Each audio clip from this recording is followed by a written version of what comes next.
Good evening, my Real News Midday TV family. Welcome back to the channel for another news update. And in the news this evening, Spanish Town lockup inmate dies suddenly. The Independent Commission of Investigations has launched a probe into the sudden death of an inmate at the Spanish Town Police lockup in St. Catherine. He has been identified as Michael Bryan, a 51-year-old mason of Mount Moorland, Slaggerville, St. Catherine. It is reported that about 3:40 p.m. on Monday, Bryan, who was being held on a charge of rape, complained of being ill. He was assisted to the Spanish Town Hospital for treatment, where he died. Jamaica lifts a tropical storm warning, flooding expected.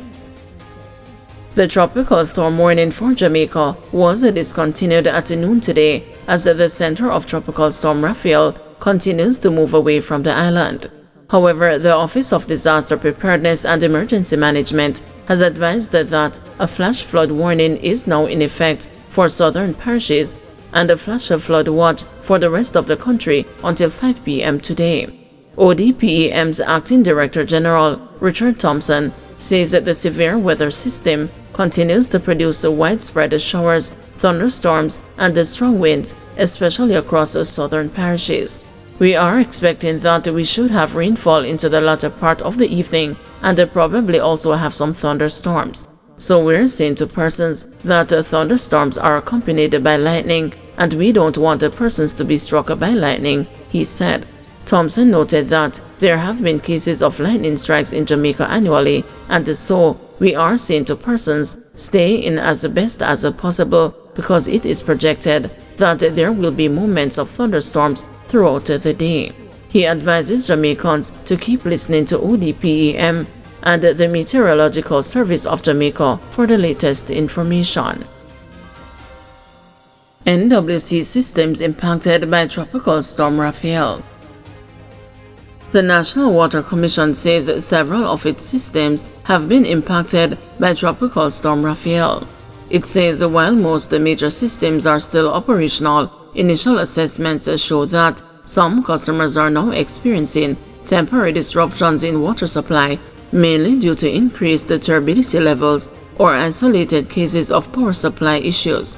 It says a more detailed status report will be provided once its teams can safely access all affected areas. Acting President of the NWC, Kevin Kerr, is encouraging customers to report all issues to the NWC and to manage their stored water carefully, as the ongoing rainfall may further impact water supply systems.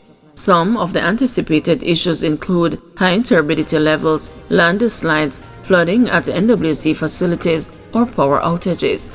Additionally, some manholes in low-lying areas may overflow with rainwater. This overflow is expected to subdue as rainfall decreases. The NWC says its emergency response teams are fully mobilized and ready to respond as soon as the conditions allow. Sections of Jamaica without power due to Tropical Storm Raphael. The Jamaica Public Service Company has been responding to outages across the island caused by Tropical Storm Raphael. Winsome Callum, Director of Corporate Communications at the JPS, says the incidents are not widespread. We are aware of outages right across the island in pockets. Not a large number of persons are out at the moment, but there are pockets across the island. It's too early to say what the full impact on the system is, but right now we're seeing outages in St. James, in Mandeville, in St. Elizabeth, Manchester, and also in St. Andrew, rural St. Andrew. I know there are pockets elsewhere that I haven't listed where we have maybe small numbers of customers on a street or in a small community that are out. We are getting that information together now so that we will be able to respond. When you have a central command operation, you are able to direct the response across the island, and that's what we have been doing. So we have deployed our internal teams, and we have activated our contractors right across the island, because this is expected to affect the entire island. So we have our contractors on standby in every parish. We have our regular operations teams, and we have persons from other teams who have automatically stepped into what we call storm roles, who are ready and on standby to start the restoration process as soon as we are able. Cops seized gun and ammo during operation in St. James. The St. James Quick Response Team seized one firearm and several rounds of ammunition during an operation in the Charles Guard Market in the parish on Monday, November 4. Reports are that the team was in the area conducting an operation when one man was accosted and searched. During the search, a bag was searched and one 9mm pistol with a 59mm rounds was seized. One man was taken into custody. Investigation continues. Man charged with a September shooting in Hanover. A 32-year-old man from Sandy Bay, Hanover, has been charged in connection with a shooting incident on Barnes Lane in his community on September 20. Adam Williams has been charged with shooting with intent, possession of a prohibited weapon, and using a firearm to commit a felony. According to the Lucy Police, at approximately 7:20 a.m. on the day of the incident, Williams and accomplices allegedly confronted two men on the roadway, firing several shots. The men escaped unharmed and later reported the attack to the police. Following investigative leads, police identified Williams as a suspect and arrested him at his home on November 2.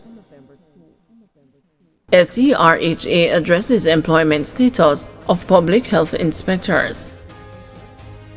The Southeastern Regional Health Authority has sent out a release stating that it is moving to address recent concerns regarding the employment status of public health inspectors who have been serving in their roles for extended periods. Management will continue to meet with the union groups to discuss this matter and other related matters. Following a thorough evaluation process, SERHA has identified only 2 unique cases within the cohort of PHIs in question, a release from SERHA stated. These cases have undergone a comprehensive review in accordance with the government protocols and the criteria for public service appointments. All necessary evaluations have been completed, ensuring that the candidates meet the established standards and requirements. Final appointments for the public health inspectors will be concluded by December 1, 2024. While we acknowledge the challenges faced by the health sector in general, the rate of resignation among public health inspectors is not alarming when compared to other categories of healthcare professionals. The region currently has a total of 185 public health inspectors across the parishes of Kingston and St. Andrew, St. Catherine, and St. Thomas. Of that number, 3.78% have resigned to date in 2024, released from SERHA stated. SERHA is committed to recruiting and retaining qualified professionals and is actively implementing measures to stabilize our workforce. We are focused on creating an environment that supports the growth and the development of our staff, ensuring we can effectively serve our communities, released from the Health Association stated. Thank you everyone for watching. See you tomorrow morning at 6 a.m. for another news update.